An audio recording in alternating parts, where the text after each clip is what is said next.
હૈદા ભગત તમારો અભ્યાસ કેટલો, તમે ભણેલ કેટલું? બનેલ કાવ અભણ હાવ અભણ એટલે હાવ ગંઠિયા ટોક. કાળા અક્ષર ને કવાડે કાળા અક્ષર ને કવાડે. આપણી ભાષામાં કહીએ, હા. બરાબર? કાળા તો અક્ષર કવાડે ભાઈ. હૈદા ભગત તમને કંઠસ્થ ભજન ના કારણે કેટલા હે? ભજન તો ઘણા આવડ્યો. આમ અંદાજે? હા 100-150 ભજન આવડે. વાહ વાહ. આ દર્શક મિત્રો, જે વ્યક્તિ સ્કૂલનું પગથિયું નથી ચડ્યો છતાં પણ 150 ભજન કંઠસ્થ છે. મને એક ભજન જ નથી હૈદા ભગત, મને કંઠસ્થ નથી, મારે જોવું પડે. પણ દર્શક મિત્રો, જે 150 ભજન તો પોતાને કંઠસ્થ, તો હૈદા ભગત તમે ભણેલ ના તો તમે ભજન કેમ યાદ રાખતા? સાંભળે ભજન મગજની અંદર કુદરતી મેમરી કાર્ડ જ બે. હા હા. તો આ જેથી મોબાઈલનો જન્મ નહોતો થયો એ પેલા તમે કેમ યાદ રાખતા? 30 વર્ષનું ગાવી ભજન હજુ મોટાને સાંભળા એટલે ગાવા. હા હા. ને કોઈ વિચારી મરે કોઈને કેટલા વર્ષ છે. હા હા. એ કીધું ને આ બધું મને યાદ છે. આદલ ખોલીને હાસું બોલો. હા હા. એની મને આપ્યું છે. હા હા. મને હા હા. એની દુકાન પસવા એ ભજન મને હજુ અટાણે કઈ તો બોલે જાવ. હા.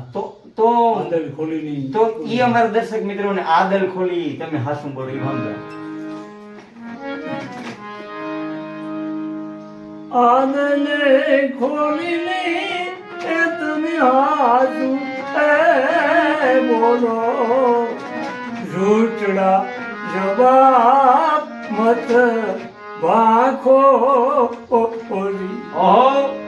ગુરુ ગમ ઓધાય ઘટ ભીતર ખો ઓલો આમાં ગાગરે એ ઉતર હેઠે ગોળો રે એ વાલો ગાગર ઉતર હેકે આમ ગોળો ઓલી વાહ વાહ. જોધા પડતા પે બાવો એ બળે ભવાની દાસ ઓહો. મારો રામયો એસે રાખન હારો એ વાલો રામયો સે રાખન હારો તોરી આદર હોલીને એ તમે હાસુ એ બોલો રૂચડા જવાબ મત વાખો ઓલી. દર્શક મિત્રો, સ્વર્ગસ્થ પરમાર નેબા વિધાની યાદી કરી અને એનું શીખવાડેલું ભજન હૈદા ભગતે રજૂ કર્યું. તો હૈદા ભગત તો ઘણા સંતોની સંતવાણી તમને યાદ છે, બરાબર? તો તમને કાગબાપુ, પુરુષોત્તમ, દાસવા, સતાર, કબીર, તુલસીદાસ, એમાં તમને પ્રિય કોણ? બધા પ્રિય મને સતાર સવારામ બાપુ હા સમજો કવિ કાગ બાપુ. હા. તો અમારા દર્શક મિત્રોને કાગ બાપુનું ભજન તમને જે આવડતું હોય તમને પ્રિય હોય એ બોલો. એજી અમે નિસરણી બનીની દુનિયામાં ઉભા એ છોડનારા મળ્યા અરે અમે દાદરા બનીને એ ખીલા ખૂબ ખાધા એ તપસ્યાના મળ્યા અરે માથડા ને કપાયા ઘંટી મદરા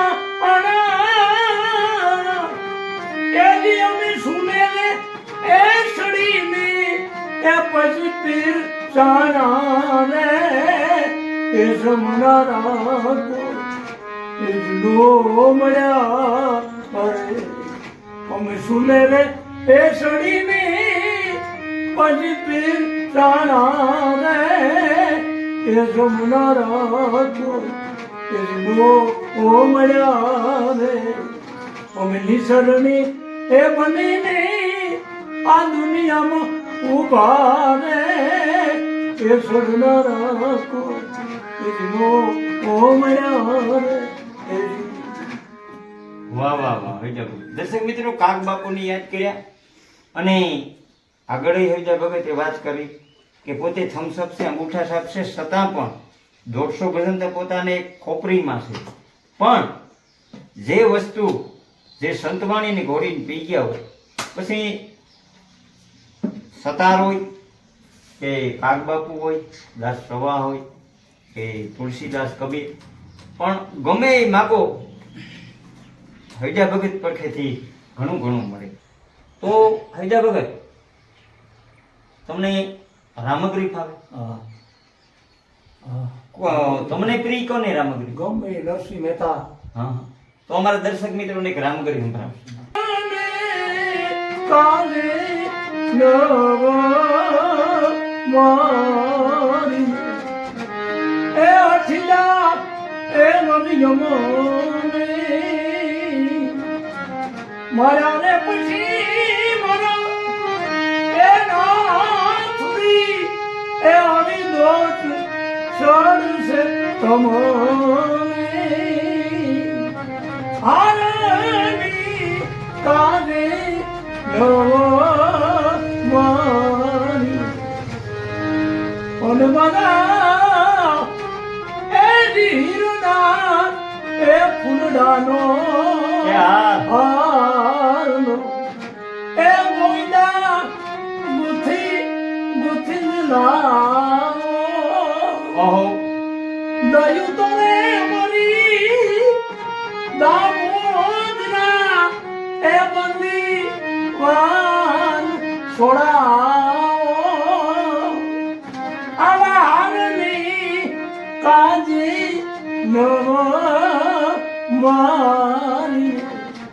એ અઠિલા એ હરી જમોને મારા હવે પછી મારા નાથની એ હરી દોત સડસે તમોને ઓહો, આરતી કાજી નવમારી. વાહ વાહ. દર્શક મિત્રો, સુંદર મજાનું નરસિંહ મહેતાનું રામગરી સંભળાવ્યું. તો તમને 150 ભજન તો ખાલી કંઠસ્થ થશે, આખા ભજન, અને અડધા અડધા તો તમને જાણે જ નહીં. બરાબર? તો મારે તમારી પરથી એક પ્રભાતી સાંભળવી. તો તમને પ્રિય પ્રભાતી કઈ? જાગો બેલા કાના. વાહ વાહ વાહ. તો અમારા દર્શક મિત્રોને એક પ્રભાતી સંભળાવો. જાગો ને અલબેલા કાના, જાગો ને અલબેલા કાના, એ મોર મુંગટ જારી રે, જાગો ને અલબેલા કાના, ગોવારુડા ને ધણ સુજાવી અને કોયલ બોલે ઓહો, જારી રે, જાતન કરો ને એ આદિ દેવા એ મુખ જોવો ઉમરાવી રે, જાગો ને અલબેલા કા, જાગો ને અલબેલા કાના, એ મોર મુંગટ ધારી રે, જાગો ને અલબેલા કાના, કાલિંદીમાં એ ગઈની તારી નાગની ના ઝોલી અને માથે કરી અસવારી રે, મામા કસનો એ પિતા ગાણ વાર્યો એ માસી પૂતના ને મારી રે, જાગો ને અલબેલા કાના, જાગો ને અલબેલા કાના, એની મોર મુંગટ ધારી રે, જાગો ને અલબેલા કાના. વાહ વાહ વાહ. તો દર્શક મિત્રો, હૈયા ભગતે છે ગણપતિ સ્થાપન થઈ છે પ્રભાતી સુધી ને મોજ કરે. તો દર્શક મિત્રો, હૈયા ભગત પાસેથી આપણે સંતોની સંતવાણી સાંભળી. પણ હૈયા ભગત, મારે તમને એક ઈ પ્રશ્ન કરવો કે તમારે આ યુવા પેઢી છે એને કઈ સંદેશ દેવો? હા, હું એને સંદેશો દેવો. હું અટાણાના કલાકારો ભજન બોલે હા હા, એ એક ભજન આખું નથી બોલતા, 100%. હા બે કટકા બોલે હા, પછી ભજન કેવું લખી છે એ નામોસર બોલતા નહીં. એ ઓડિયન્સની ખબર પડવું એ જોઈએ. આ અટાણાના માનવને ખબર પડવા જોઈએ. 100%. સમજો હા હા કે આ ભજન આવું છે, આ ભજન આવું છે. હા હા. અટાણાના કલાકાર આ એક સમય સંતોની જાતી રહી. 100%. ભજન ભૂલાઈ જાય 100%. સમજો હા હા હા. દર્શક મિત્રો, જે હૈદા ભગતે વાત કરી, બહુ સુંદર મજાની વાત કરી કે આજે અત્યારે જે યુવા પેઢી છે, યુવા જનરેશન, એને 7-8 વર્ષ પછી 10 વર્ષ પછી સંતવાણી શું છે એ ખબર નહીં હૈદા ભગત પડે. કારણ કે કોઈ પૂરું ભજન તો બોલતા નથી, બરાબર? એટલે જે સંતવાણી છે, અત્યારના જે કલાકારો જે અમુક છે, સમરજસિંહ બાપુ, કચ્છમાં સમરજસિંહ સોઢા, અમારી શ્રોતા જનતા સ્પેશિયલ સંતવાણી આરાધક. એટલે આ જે હૈદાભાઈએ વાત કરી કે ભાઈ નામાચરણ સહિત ઓડિયન્સની પીર હો તમે, બરાબર? તો દર્શક મિત્રો, બહુ મોજ કરાવી હૈદા ભગતે. અને હૈદા ભગત પડખે જો આપણે સંતવાણી લેવી હોય તો મહિનોથી રોકાવું પડે, કારણ કે એટલો ભંડાર છે સંતવાણી. તો પાછા પણ બીજા એપિસોડમાં પાછી મુલાકાત લઈશું. ત્યાં સુધી મળીશું મેળે મેળાવડે, મળીશું એકબીજાને ગામ ગઈએ, મેકરણ કે એક દી નહીં મળીએ, જેથી ધરતી ડગ ગઈ. જય